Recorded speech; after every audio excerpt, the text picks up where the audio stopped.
Hello, my name's Steve Bhaerman, and about 10 years ago I had a life-changing experience. I became friends with the cellular biologist Bruce Lipton, who had just written a groundbreaking book called The Biology of Belief. And in this book he talks about how our beliefs, our perceptions, our feelings, our thoughts, our subconscious programming impacts our biology and our lives. Well, given my own background in political science, Bruce and I began a conversation. And this conversation was about how our collective beliefs as a species have impacted human history and current events, have brought us to where we are today. And the result of this collaboration was another book called Spontaneous Evolution, Our Positive Future and a Way to Get There From Here, published by Hay House in 2009. Bruce and I recognized that this perfect storm of crises that we are experiencing, environmental, political, economic, psychological, spiritual, personal, are really the perfect opportunity for evolution. As my cosmic comic cohort Swami Bhayandananda would say, we have an opportunity now to shift from a state of emergency to a state of emerge and see. So what are we emerging to see? Well, we're emerging to see one of the major conclusions that Bruce and I made in our writing is that the next phase of human evolution is recognizing that we are each and all cells in a superorganism called humanity, and that many of our human behaviors, collective, subconscious, based on programming of thousands of years, are obsolete. And they may be deadly. There's a new word called obsolethal. They may be obsolethal. And so as we recognize these habits, like, for example, warfare, and the more toxic forms of competition and exploitation, are really a form of autoimmune dysfunction that could potentially destroy us as a species.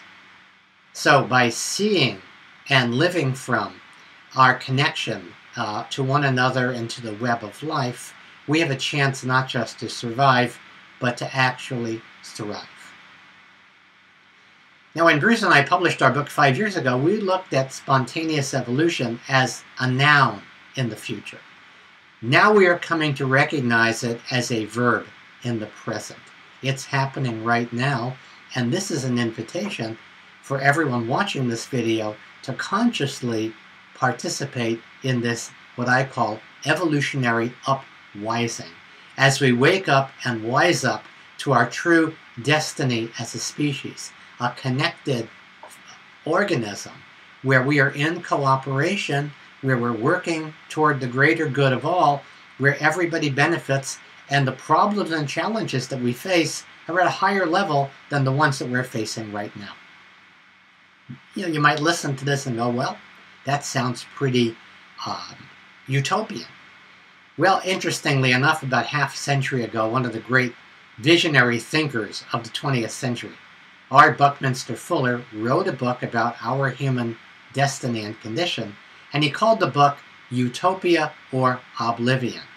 And I think he laid out the choice pretty well. So if we find utopia a challenging concept, consider oblivion. So consequently, based on this, for the past few years, I've recognized the need for a movement of movements to move this idea that we're all in this together, that we're all part of one species, forward in a way that is both inspiring and practical. And so that's why I am launching this platform called Evolutionary Upwising.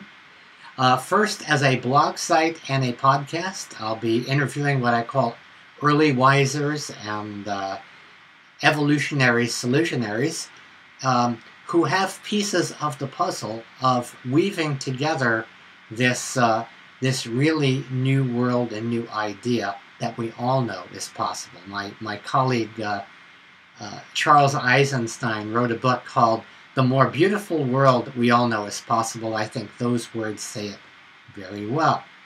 And through this platform, we're looking to grow a community of founding cohorts of what I call early wisers, people who are recognizing the connection that we have, and they have what I call a work of heart, something that they love, that they see as something they can weave into a larger matrix of good goods and greater goodness as they make a contribution to the commonwealth, to the greater good of all, and of course benefit themselves and the people around them. So as a founding cohort who has made a leveraged buy-in into this idea, I want to introduce you through this new exciting platform called Collaborise to the other cohorts in the field. There's 80 of us here, and each of us has a special work of heart, something that we're dedicated to. And now it's as a first little pre-launch experiment. I would love to have people meet and match and connect with one another and see what kinds of collaborations and connections come out of it. So in the next period of time, you'll be receiving some communications from the Collaborise platform. You'll be receiving an invitation to join. I hope you will join. There will be some questions. You can participate in conversations by responding to these questions. And at some point, you will see how easy it is for you to begin conversations of your own to engage other cohorts. Now, in a while, I'll be starting the actual podcast and blog in May, very soon.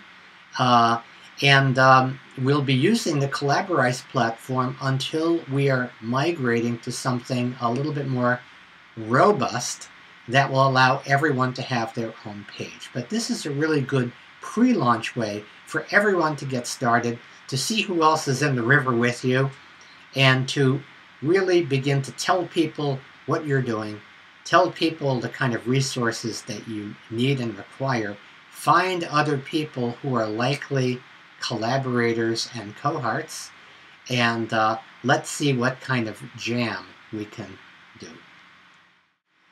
So this little message, I'm calling it a TAD Talk, because unlike a TED Talk, it's a TAD. It's really small. So something between 4 to 8 minutes. You may already have a video about what your work of heart and mission is. I encourage you to post the video, and if you're having a problem, we'll help you do that.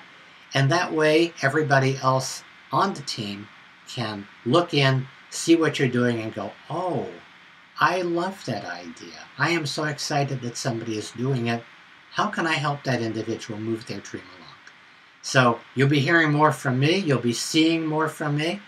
And I'm so glad to have you as a early wiser founding cohort.